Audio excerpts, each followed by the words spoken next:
You're listening to Inspire Change, a broadcast that strives to educate, motivate, and empower men to challenge traditions of masculinity. To guide us through the intricacies and intersections of emotions, relationships, and male identity is renowned psychologist, author, and speaker Gunter. This is Inspire Change. Before I begin the actual podcast, I would like to respectfully acknowledge the Gadigal people of the Eora Nation, who are the traditional custodians of the land on which I work. I would also like to pay my respects to their elders past and present. Welcome everybody to another episode of Inspire Change. I'm your host, Gunter, and let me welcome all of those of you who are new, all of those who subscribed, and all of those of you who are just curious about what's this guy on about. So, let me just give you a quick rehash. One of the things that I've been doing over the last few podcasts is talking about men and aging. And that is a conversation that, in my view, we are collectively just not having enough of. We talk a lot about women and aging, but we certainly don't put as much energy or time into this conversation about men. And I think it's about time that we did that. Remember, by and large, our mental health statistics and physical health statistics are generally appalling as men. Okay, we could be doing so much better. So the question arises, why aren't we? Well, as you have probably gained from my podcasts in the past, a large part of the problem that I see is about how we're socialised and how society has been structured around the whole idea of patriarchy. Okay, so now this is highly relevant. So let me just quickly go through, talked about the overall picture about men and aging, about what happens physically, psychologically, and today what I want to focus on is the social impacts of aging on men. Okay, and for those of you who are not yet aged, I always feel comforted by the fact that even if you are now in denial, at some point this sucker is going to slap you as well. There is no avoiding it. It's like taxes. We all end up getting old and then dying. There's no point pretending otherwise, although some people do. It's quite interesting through all sorts of things. And we predominantly see that with women, things like, you know, the way they dress, makeup, plastic surgery, all those sorts of things. You know, the persistent talk about living forever, in being immortal, you know. Partly, you know, I tend to think, well, if I'm going to be immortal, I want to have a body that's at least 30 years old, not like 65, okay? Call me narcissistic, but that's just the way it is. So let me not focus back on the physical and the psychological, although, having said that, please keep in mind that they intersect, okay? It's not discrete. So, social challenges. What are some of the social challenges that we as men face as we get older? Well, for a start, one of the biggies is that we're facing the fact that we're less competitive in the employment market, whether we like it or not. And I tend to think that this is an issue of ageism, because in many respects I could argue that I'm sharper and more experienced and learn quicker now that I'm 65 than what I was when I was 25. Now, if I was here as my 25-year-old, I would tell you that's rubbish. You know, I'm at the pinnacle of my, you know, youthfulness and exuberance and energy and all that sort of stuff. But I'm not as well psychologically tempered. I have less hubris, right? So some humility actually enables me to get stuff under my belt better because I'm more likely to ask for help. So let me come back to some of the social changes. So, as I've talked about, the problem in our society in terms of employment is that a lot of people see us over the hill by about 50, 55. I do a lot of work with that age group, and they struggle frequently and often resign themselves to the fact they're not going to get, another ladder in the corporate career. So that's one issue. The other part of it is that some men have actually made sufficient financial progress to be able to go, well, hang on a minute, I could retire. And so some of them do. But one of the things that they discover is that retirement's not necessarily cracked. It's not what it's cracked up to be. You get there. How many times can you go fishing, play golf, take the boat out? Now, for some people, that's enough. They got to a point in their career where they go, I'm done.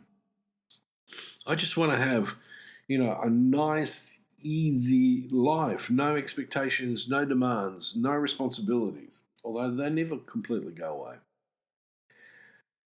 Unfortunately, one of the social changes a lot of us as men face in this particular time. So let me go from 50 onwards. Although some people argue that it might start a bit earlier.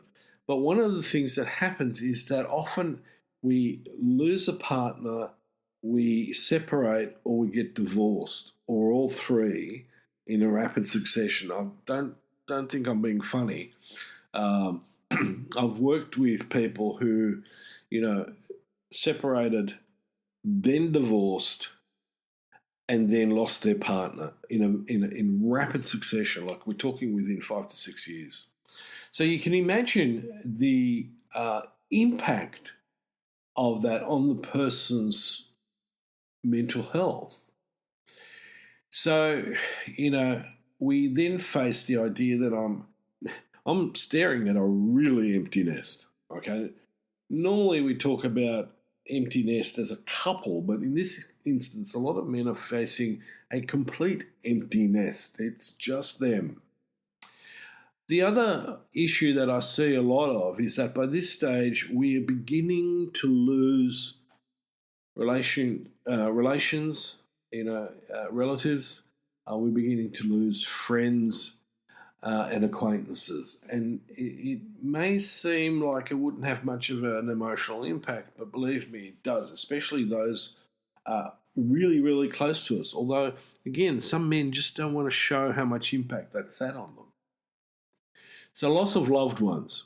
And I'm going to include acquaintances as well, because there's always a ripple effect.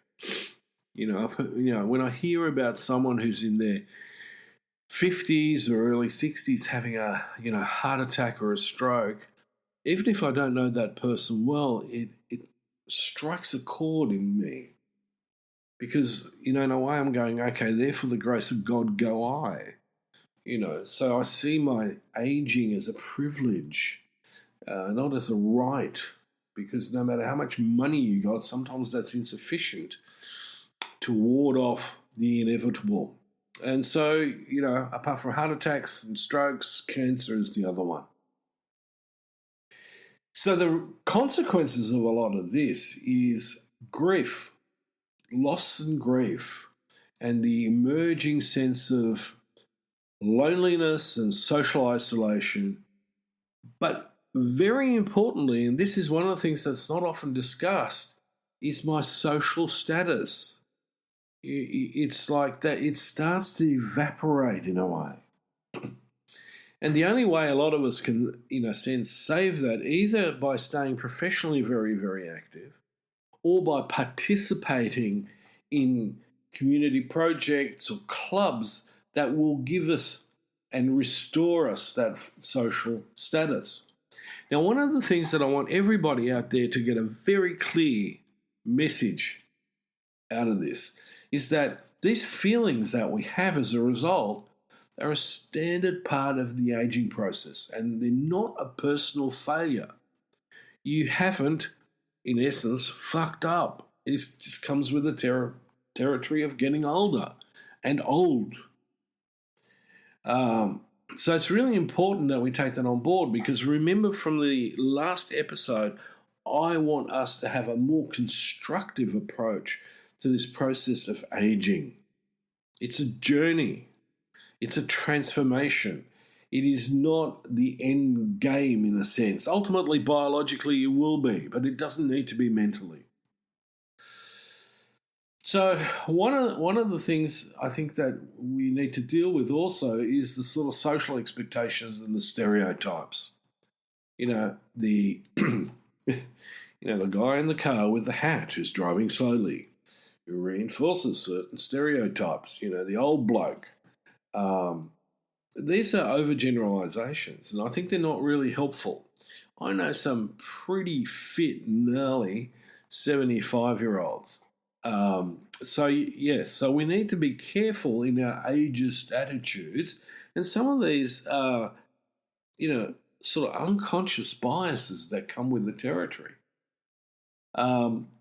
Because again, why do a lot of men sort of end up lonely and alienated is because not only are we doing it to ourselves, but there's a lot of attitudes out there who will reinforce that with us. And I think we need to somehow challenge that.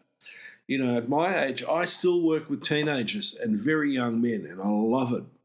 Why? Because I get to tap into a zeitgeist that, I'd be missing out on, so it keeps me in a sense up to date, up to speed in a way with how younger people see the world and what, makes them, interact in particular ways with each other and their perception of the future and what's relevant to them in the here and now. And I think that that's really, really important. And it's a really good antidote to my own self-directed ageism when it comes up. That idea of, everything's going to hurt, and why can't I do this? And, I'm too old to do that. I'm not a big subscriber of that in any way, shape, or form.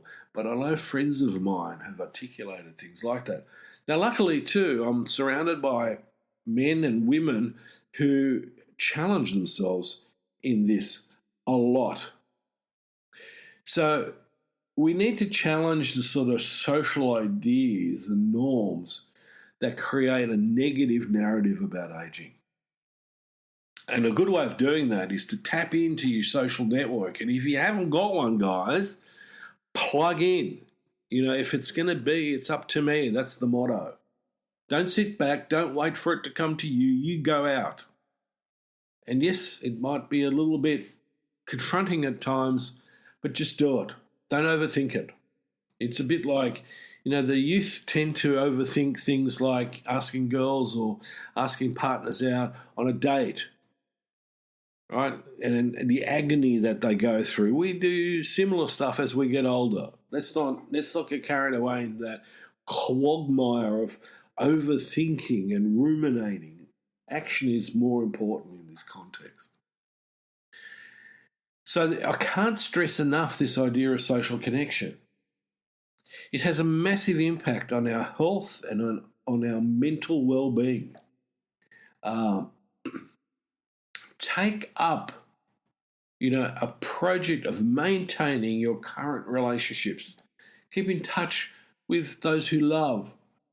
Rekindle old friendships. Not through Facebook, although Facebook could be a good start, or social media, but actually meet up or call. Make a phone call, don't text. Right? If you're really stuck for a broader social network, do things like, volunteer, join clubs, groups, participate in community activities. In our area, there's actually a whole bunch of stuff going on that really makes a difference. So, cleaning up the beach, cleaning up nature reserves. So the more we stay socially connected, the more likely we are going to be to stay physically active and mentally sharp. So it's that bit I can't stress enough. Okay, so one of the other topics that I want to raise in a very short time, and I know these are sort of condensed conversational click bites about aging, but I want you to use them as, the food for dialogue. Have conversations around this in your social circle, right? Because it doesn't matter how old you are, we're always going to end up in the same place. Now, the question that I get a lot is, how do I deal with loss and transition? And, there's all sorts of myths. You'll get used to it, you'll adapt, it'll stop making a difference. When it comes to grief and loss of a person, I think we just learn how to live with it. I don't think we get over it. In my book, be disrespectful to the person that I've lost. But I also need to acknowledge and validate my emotional reaction. If I feel sad about this, I feel sad. I allow myself to feel that. Now, in some ways, I would argue that's true too.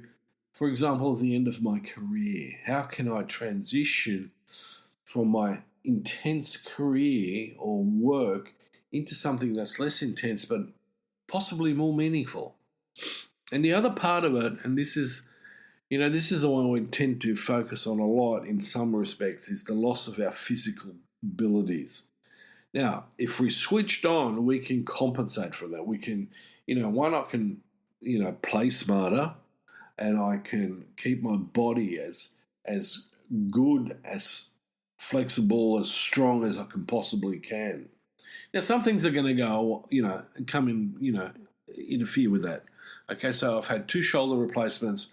My fitness is not what it was before I had the first surgery. So I've had 2 surgeries in a period of about 2.5 years. So I'm really having to work at this. And, other things come into play as well, like things like COVID. That was a bit of a sticking point. But also, having an immune system that's been a bit compromised, so catching things like colds and flus. And at the moment, that stuff's really rampant in our area. So whilst we're utilising our social circle, and let's say we've got a good social circle of age, the same age, then how can we support each other? Well, one of the things that I, want to encourage people to do and go away from this podcast and really think about it is share with one another how you cope. How do you cope with grief and transition? If you need help, seek it out. Give yourself some time to be in touch with these emotions. It's not just grief, it's also just the whole adjustment thing. Remember, one of the things that I talk about that makes us resilient is self-awareness, flexibility, so we can adapt. And aging is about adapting. Again, with my shoulders, I had to learn how to adapt because I had weight restrictions, I couldn't move properly. And so I worked out how to do that. And when someone says to me, oh, yeah, I've got massive problems, with my shoulders too, I can share with them, well, this is what I did to help me. And finally, and this, I want to stress this, please, Google can be of some help sometime in small doses. But some of us along this journey are going to actually need some professional help. That might be a therapist or it could be a support group. Do not be shy to reach out. People are there for you. No one's going to judge you. Don't think it's silly. Don't think you're not that bad. There's other people who need more help because they're worse than I. There's a point where it's really important because in all of the negative emotions and the negative narratives that go through our head about our age, one of the things that I see emerging is anxiety and depression. Anxiety because how will I cope? I really need to be very careful on the stairs, or I've had a heart attack. If I stress myself out, will that trigger another heart attack? Or how's my blood pressure? And, as we get older, some of us become more obsessive about our health and we tend to ruminate, which will drive some of our partners and friends a little bit up the wall. And so it's important, again, to be able to talk this through with someone who's trained, who's professional, and we can sort of go, I'm going to give that burden to this person, but I'm not going to share necessarily all of the depth of it with my partner. But at the same time, I would suggest being with your partner as transparent as possible and as authentic is a good thing. So I'm not saying don't do it, but be cognizant. So, one of the things I have noticed in my age group is that when we get together, we'll often do a medical check. Who's got what going. Sometimes I'm cool with that. Other times it's just going to go, come on, guys, let's focus on something else.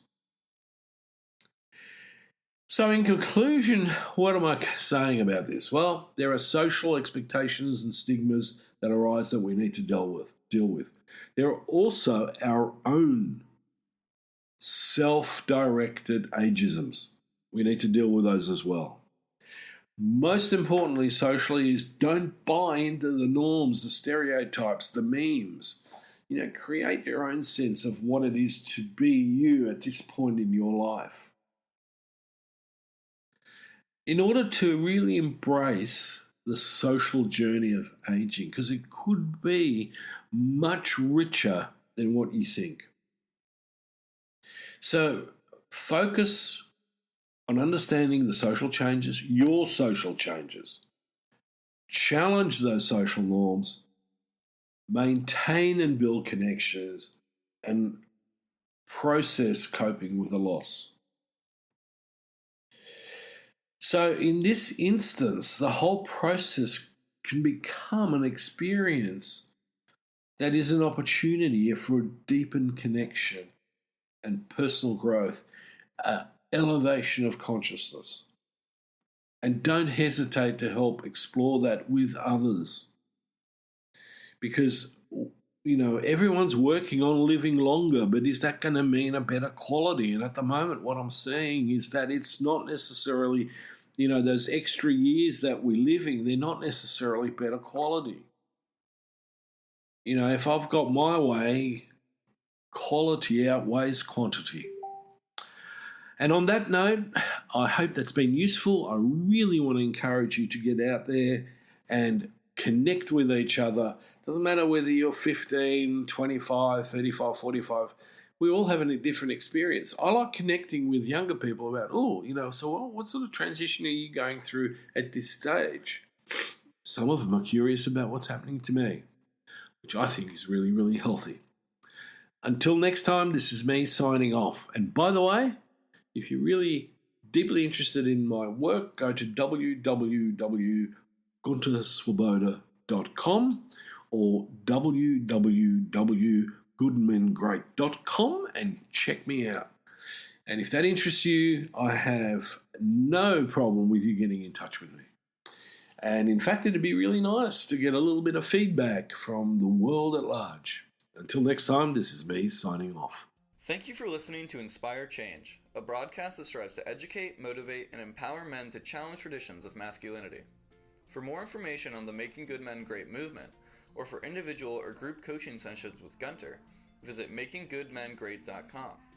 For inquiries regarding broadcast topics or appearing on the show, email Miranda at noirtainment.com. That's Miranda at NOIRTAINMENT.com.